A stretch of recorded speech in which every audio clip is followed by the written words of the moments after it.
Welcome to the Our Forever Smiles podcast, a podcast created to support mothers of children who were born with clefts and those who love them. I'm your host, Laura Arroyo. Hello and welcome back to the Our Forever Smiles podcast. We are so grateful to have our next guest. Of course, I've been sharing with you all our recordings from the ACPA meeting, been able to meet some wonderful professionals. And today we have Stephanie Hassen from Face to Face. Welcome. Hi, I'm glad to be here. I'm so glad to have you as well. So I actually just read your intake forms. Oh. And so you have a daughter that's also cleft-affected. Yeah. Okay, so is that kind of been your motivation for being involved in? Yes, I mean obviously it's a driver. I was pregnant with her in 2020, and I taught third grade. I was a teacher in my other life, and she's our middle. So we all got sent home, and I was pregnant with a cleft baby, and I was like, I have no idea what this is gonna look like. So I decided to take a year off to stay home with her, and she was born, and we had all of her surgeries and all that, and then we had another baby, and so I've just been super busy the last couple of years and wasn't working anymore. And her surgeon, Dr. Capitan, is actually who started this foundation. And so I'd always kind of kept in touch with him, through checkups and all of that, and I said, if you ever need any help with the foundation, I would love to help, and that meant executive director. It went from 0 to 100. It was kind of the best Cinderella story ever. Well, obviously he saw something in you. I mean, you can tell people I can help, and they're like, okay, yeah, but there's obviously something that he saw in you that made him probably feel like you could take this to the next level. I think that we all have ideas, right? And we want to, so many people have been reaching out to me what can I do to do more? Yeah. I want to get involved. And I always tell people, get involved with your team. That is the best way that you can start and then kind of expand from there, but really even coming to the meeting, because everyone is so curious about oh, Laura, how'd you get involved with ACPA? And it's you can support your teams while they're here, being involved in, I don't know, studies or whatever that looks like, right? And coffee gift cards. Yeah. We've been keeping that shop in business. And they will remember, they will remember any of the big initiatives that they have. They'll definitely ensure that you are a part of it if you want to be. And so do you know, I guess, why he started the organization? Yeah, he, as a surgeon, he cleft, I feel like so many of the stories I've heard this week, it just became his passion. And he saw this need, and he saw a financial need of people that were prolonging surgery or prolonging treatment, or just didn't have the means to cover, their speech therapy. So they were getting behind in treatment because of financial reasons. So he started the foundation to raise funds to award medical grants. Oh, nice. And which has been great. And we have had incredible support with our donors.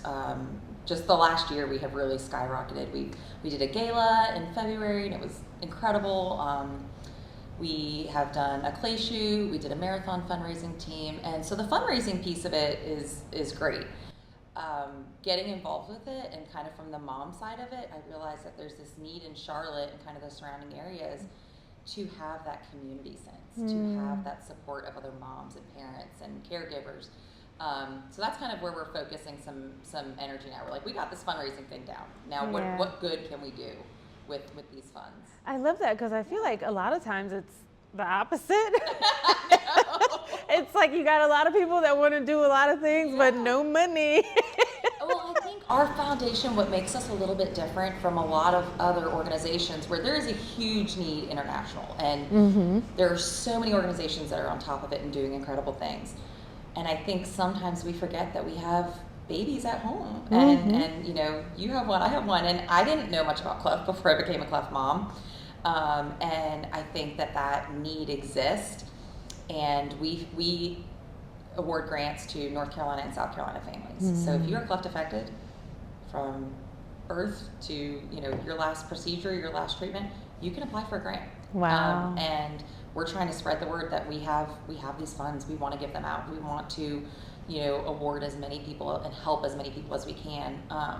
So, even if the financial piece of it, even if we can't do that, if we can also bring in some of this community, piece of it that can just, when you get with another parent who's a cleft parent, it's crazy. I don't think I had my first conversation with another mom until Quinley was probably 3.5.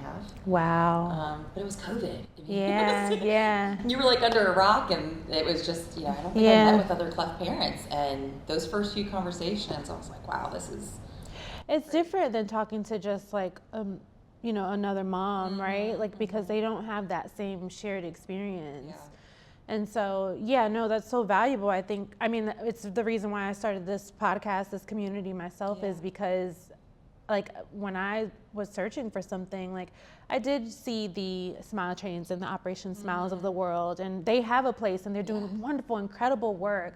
But, I think that there was this piece that is missing in our own community where they're just feel like, I don't think anybody outright feels this way, but it's just like, oh, North America, they got it. Like, they're fine. Like, nobody's stressed out. We're fine. It's like that meme. They say everything's fine.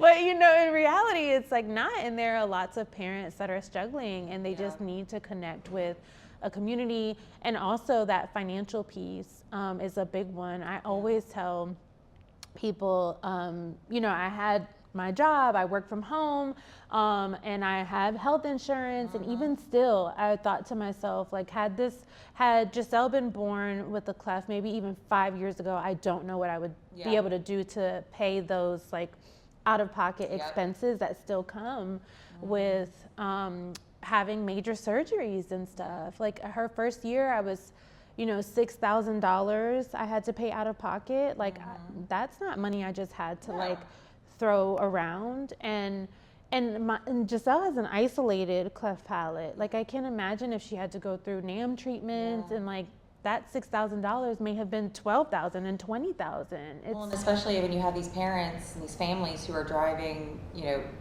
Quinley, she had a unilateral cleft lip, so we didn't have to do NAM or anything like that. And the more I've talked to parents, I'm like, how did you do that? How? I just, it's the sacrifice. So, say we have a family in Charlotte or outside of Charlotte, and they've chosen to go through Duke or Winston or, Chapel Hill. They're driving back and forth. And if you're doing NAM and you're driving 2.5 hours, 3 hours every week, that adds up. So it's not necessarily the out-of-pocket cost. Then you're talking about gas. You might have to stay there when you have surgery.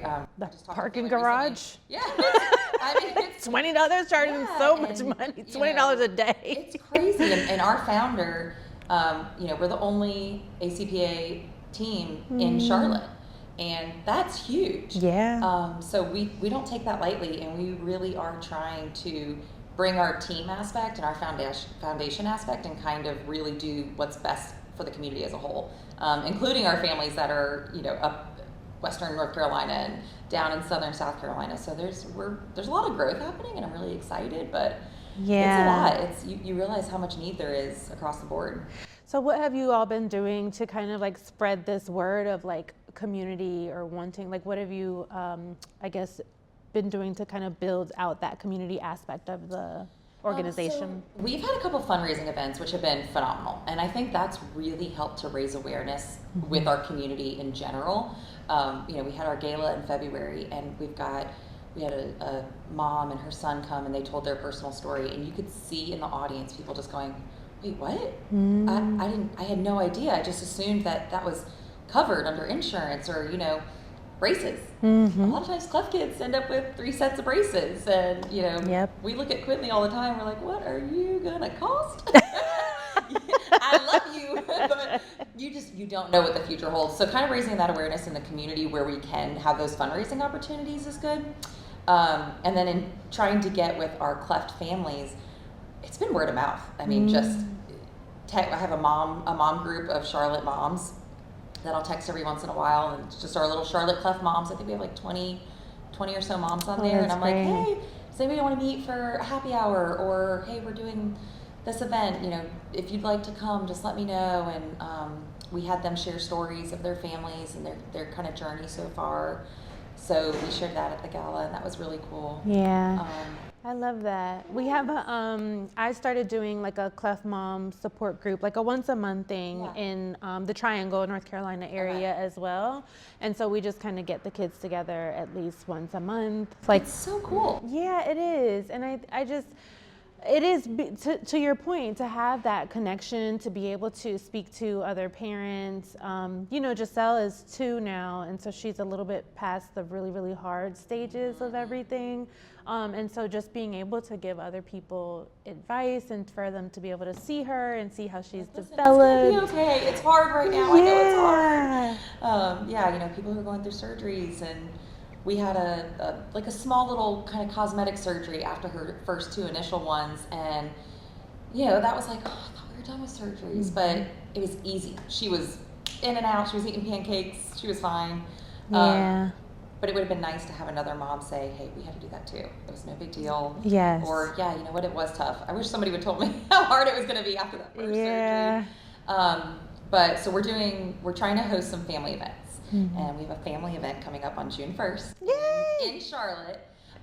So you should come, bring your daughter. It'll be so wonderful. I know that's kind of a hike. But it's on a Sunday, and we're doing it.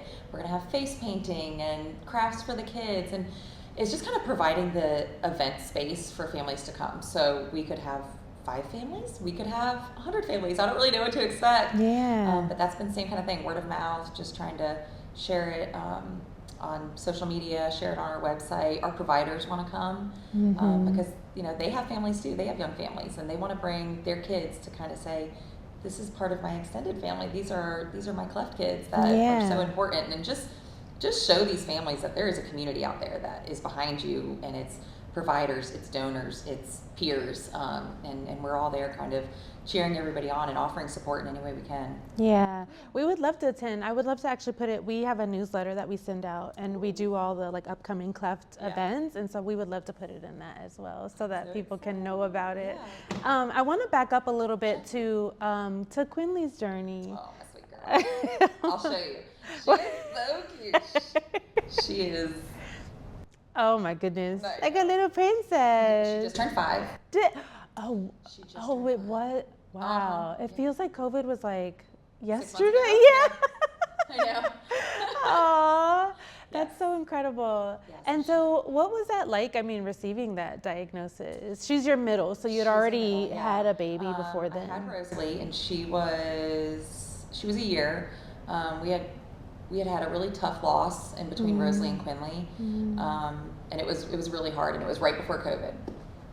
So I was pregnant with Quinley. We were excited, and you know, we had done kind of testing and all those things, and everything was good. And we went to her 20-week scan, and she had her ultrasound, and she kind of was hiding her face a little bit. So they were like, we're going to bring you back and just do one more, just check on her face. And I was like, okay. Just didn't think anything of it. I mean, you just...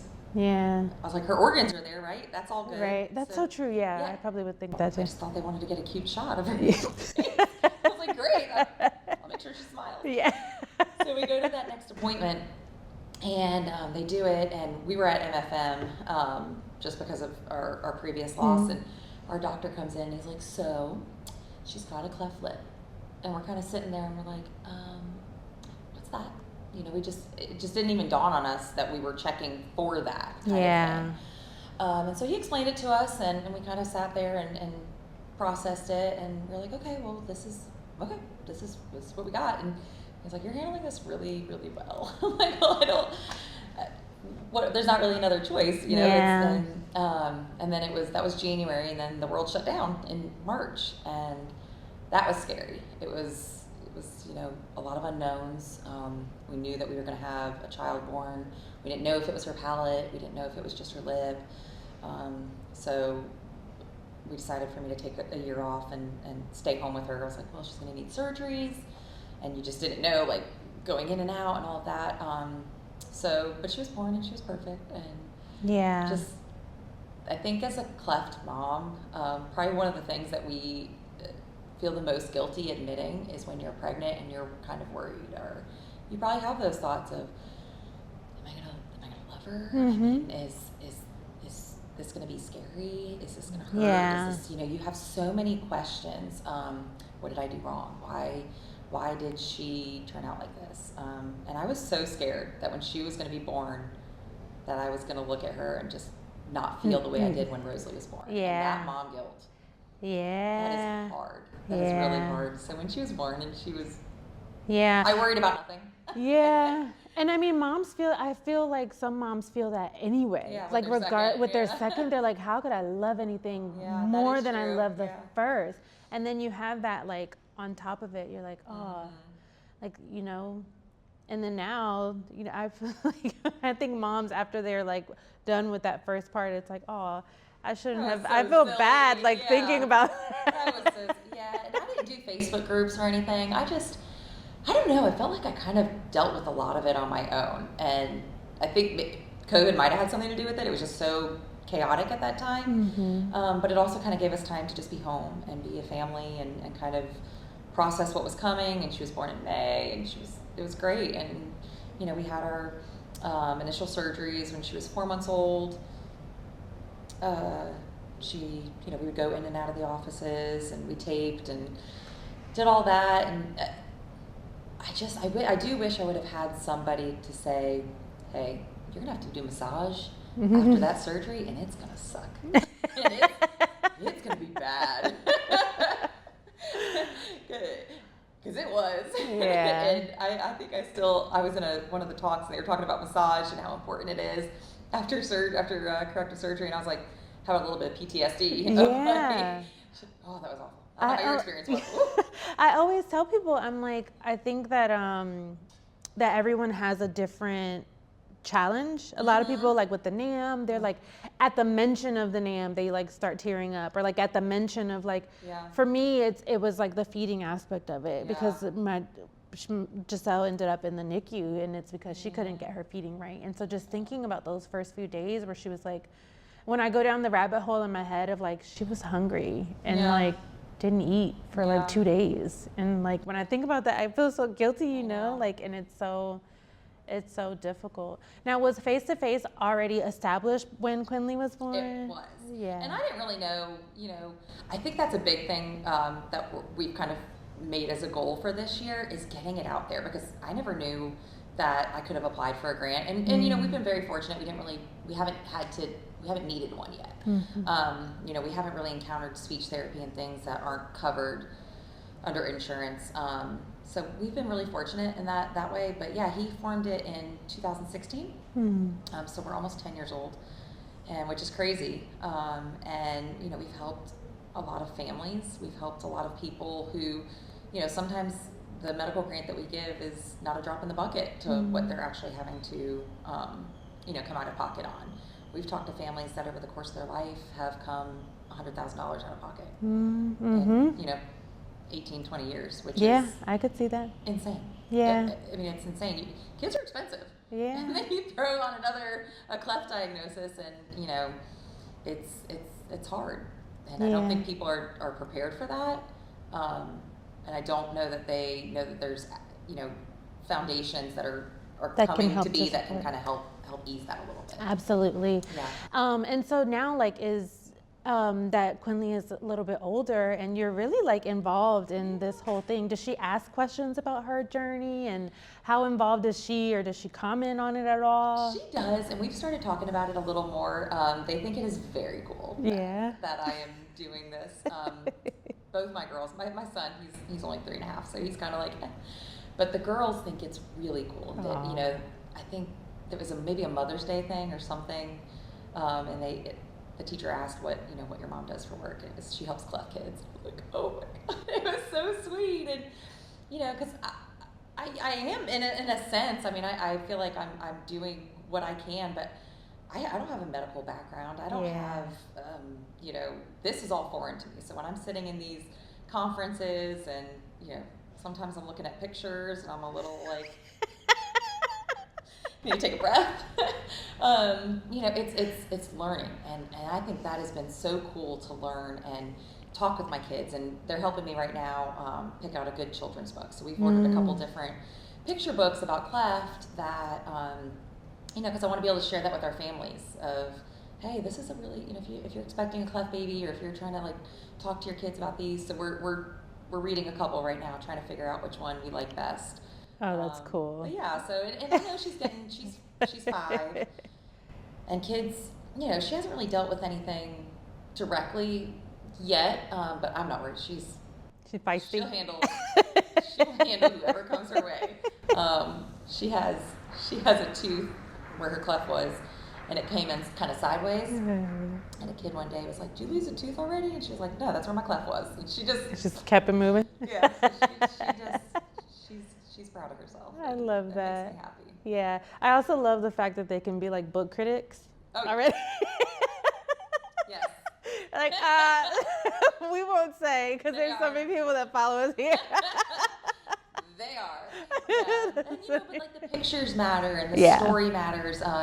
There's one about a little boy, how his parents kind of talked to him about his cleft, that it was kind of his superpower. And that was, everybody has something that makes them different, and different doesn't always mean bad. It doesn't mean something that's bad. We talk about different hair color, different skin color, different eye color, different ways of getting from here to there, and having a cleft is no different. It's that's just something that makes Quinley. Yeah. Oh, I love that. How do families apply for a grant? How can they get connected? Well, first, how can they apply for a grant? And then if you could share like how they can get involved in what you all are working on. So we do quarterly grants right now. And they can apply online at our website. It's face-to-facenc.com. And so they can apply. There's English and Spanish applications, and I take our applications and filter through them, remove any identifying names or anything like that, and send them to our medical panel. And every quarter they select who out of that is awarded the grant. Yeah. Are there any specific qualifications that you have to have?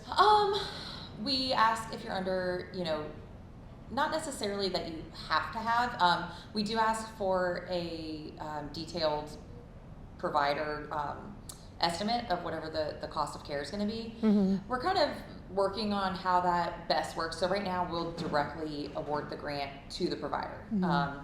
So instead of giving it directly to the family, it goes automatically. Like, so we have this bill for $10,000. We're going to go ahead and put your grant. We're going to apply that $5,000 grant to it. So it's a $5,000 grant. But like anything, it's evolving, and we're kind of figuring out what's going to work best for our community and what's going to best serve their needs. So I do think we're still, even though we've been around for almost 10 years, I think we really have some footing under us right now, and we might be changing how that looks. So right now you just apply, and we're doing the quarterly grants. So that's what it looks like for 2025. Nice. And then getting involved, you can email me. Stephanie at face-to-facenc.com, and I'm happy to help. We have an Instagram, which I'm working really hard on. I might ask you for some advice after that. I wish you could have seen how many times I used that selfie machine to take a picture. All of us do it. Ooh, it was challenging. Well, also, I'm showing my age a little bit there. It's so funny because it's also like, it's like high stakes. You feel like everyone's looking at you. And like, don't I put this in a corner? And then the machine, oh God, the machine starts counting right away. And I wasn't ready. I had to put my face down. I was like, okay. So yeah, I think I tried that a couple times. I've learned to go when we're on a break.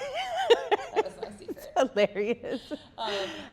Getting involved in Instagram, sending a message, if you want to be a part of something, if you want to be invited to like our mom groups, I think everybody is very interested in getting together. So, yeah, for sure. And then just how do you all receive your donations? Is it through those events like the galas and the fundraising stuff? Yeah, we have a donate button on our site that you can use, and then do the events. So we just had the gala. Next year's gala is February 27th, which will be amazing. It's in Charlotte.